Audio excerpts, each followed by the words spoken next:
आध्यात्मिकता और उसका महत्व। आध्यात्मिकता का अर्थ है अपने वास्तविक स्वरूप को जानने, जीवन के उद्देश्य को समझने तथा ईश्वर, प्रकृति और समस्त प्राणियों के साथ गहरे संबंध का अनुभव करने की प्रक्रिया। ये केवल धार्मिक अनुष्ठानों तक सीमित नहीं है, बल्कि सत्य, प्रेम, करुणा, सेवा, आत्मचिंतन और सदाचार से युक्त जीवन जीने की प्रेरणा देती है।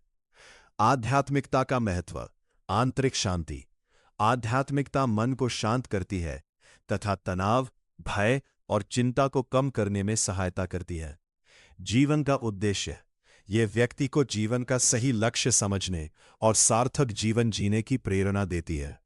नैतिक मूल्यों का विकास।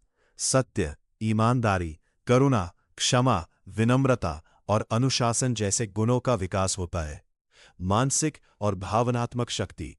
कठिन परिस्थितियों का धैर्य और साहस के साथ सामना करने की क्षमता बढ़ती है। बेहतर संबंध। प्रेम, सहानुभूति और सम्मान की भावना विकसित होने से परिवार और समाज में मधुर संबंध बनते हैं। आत्मविकास। व्यक्ति अपने दोषों को पहचानकर निरंतर स्वयं को बेहतर बनाने का प्रयास करता है। मानव सेवा की प्रेरणा। आध्यात्मिकता सिखाती है कि न